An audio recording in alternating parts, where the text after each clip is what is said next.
Today, we're going over the Holy Trinity of Lost Ark, and some people said there's no such thing as a Holy Trinity, and they were right, because there's no tank. Warlord pumps big dam and does some tanky things, but we have the Holy Quadratic Lost Ark equation. And if that doesn't make any sense at this point, I actually don't know what does anymore. I've broken. So we're going to go over all the classes that just let you hard carry randoms, pugs, whatever you want to call it. They're going to be on the tippy top of the mountain. And here's my tier list from the Pick Your Class guide. It's actually pretty relevant here. Goku Guts, Megumin, Uwu Girl, and E-Boy Jojo really do all the hard carrying of all the groups you're going to be in. And if you manage to put 4 of these in one party, well, you'd probably break the game. It would implode in a fabulous fashion, but don't do that because I like this game. I don't want it to blow up. Like, at least wait like 2-3 weeks, maybe like 2 months. Thanks. But anyways, if you want the lore, make sure you watch the tier list and then come back here so you get it, because if you know, you know. But while you're bouncing back and forth between my best videos, make sure you subscribe, because I promise you it's worth it. Probably. My name's Claysthetics, and we're running right into it. So lighting this off, we're going to have to talk about the main man himself, the God Mode Rage King, Guts the Berserker. And running it down into pure madness, this build is going to be the one I'm running. It's absolutely ridiculous. It's cheap to run gold-wise because of the consumables, but kind of expensive in the engravings late game.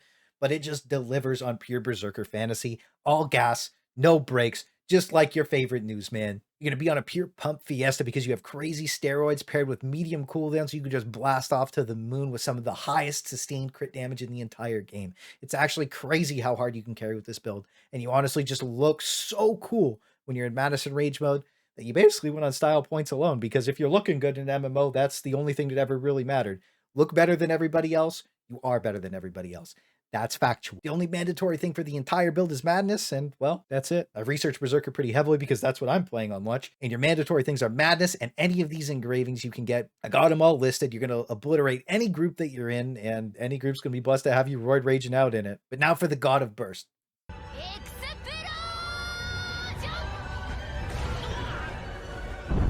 Megumin, formerly known as Sorceress, and this build is absolutely insane, and this character is an absolute god, capitalizing on burst windows. I don't think any other character in the game even comes close to the burst window a Sorc can pump out, and it's really obvious after you see how insane it gets with the right engravings, gear, and skills. When you get good at min-maxing, you'll be able to literally carry any kind of lackluster DPS you find yourself unfortunately to be with.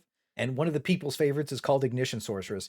There's another Sorc build that gives you like crazy cooldown reduction. So like Sorc has 2 crazy builds, and there's probably a third one that we haven't heard of yet. So the really big appeal is just the big burst that made a ton of people, including myself, fall in love with the crazy damage. Because honestly, how couldn't you find the class fantasy so appealing? It's so on point that you're just casting these long, huge spells with crazy damage. They all have huge animations and just look amazing.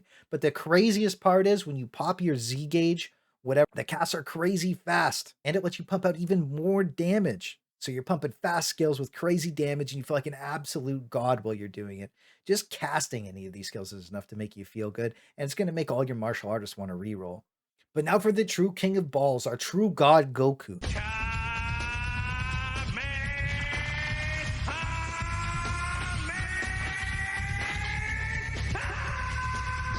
Pulling up after mastering Ultra Instinct and just ascending to a maximum level, Soulmaster just gets to pull a portion of that power. Yes, not Soul Fist, because that sounds really stupid to say out loud. And it absolutely slaps around any of the competition. And well, you might say, but PvE damage bad. No, PvE damage good. How could Goku be bad at literally anything? Doesn't matter. Also, most of Soulmaster's counters got removed from the game, so a lot of the tier lists that listed it as like bottom tier probably have no idea that you're going to lose to any good player that's playing Soulmaster.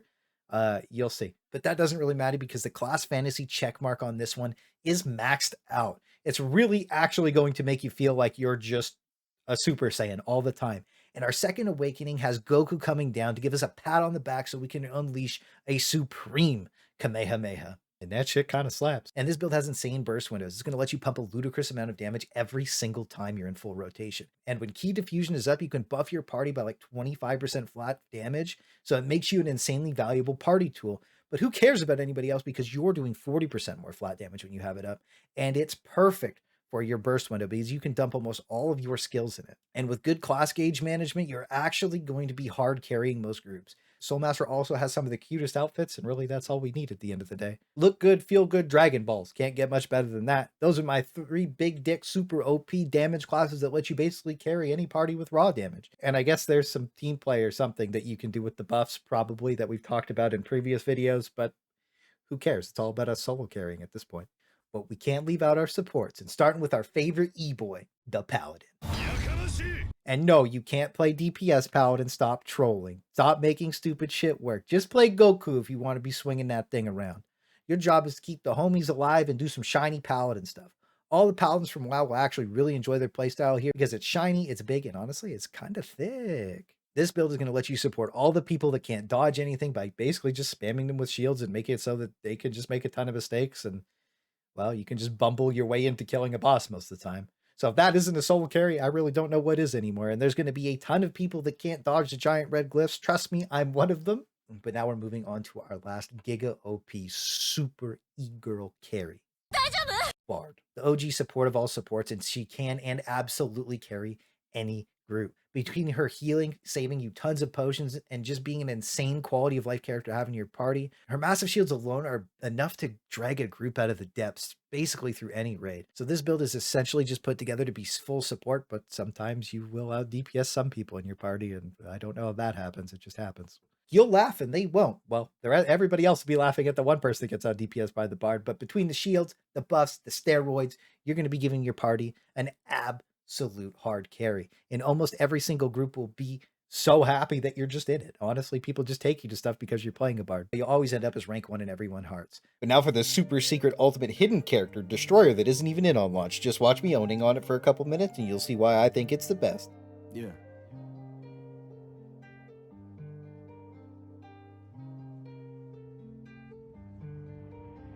I feel alive, then realize there's realize in our lives. When you lie, then I minimize all the intake that I take from you fakes. Then I take a break and I make a masterpiece from a broken piece. Then rest in peace to the kings and queens that made it possible for us to feast with our families. Yeah, bare minimum at least. Gotta have the keys, only the black ones on the piano, no ivory. It's cold out there, zip up the camo, keep them safe from the poachers. Bullet shooting everywhere, no more ammo. Mi amor. Zip up the ziplock, holding the zip. Don't trip, don't trip. Zip up the ziplock, holding the zip. Don't trip, don't trip. Zip up the ziplock, holding the zip. Drip, drip, drip, drip. Zip up the ziplock, holding the zip. Drip, drip. Packing the zip, tucking the whip, lay on the low, watch for the feds. But now for all my real motherfuckers that always stay until the end of the video, that are always rank 1 in my heart, all I have to say is these characters can carry any group in the game right now. There really isn't any contesting that, and yes, there's other good characters, but this is purely based on our lore tier list from the other day. And a lot of people told me Soulmaster is bad, and I honestly don't think that's true in any way, shape, or form. I actually think that every single character in the game can be relevant to skilled players' hands, and you will carry any group on any character if you can max it out to its maximum potential. So I hope you guys enjoy the memes. I hope you guys enjoy the fun. And I really want to see a bunch of you blasting in game, but if I can't see you blasting in game, I'd like to see you coming back here. So make sure you subscribe so you can slide on in super easy. But while you're sliding, make sure you stay beautiful, blessed, and safe so I can see you in the next one.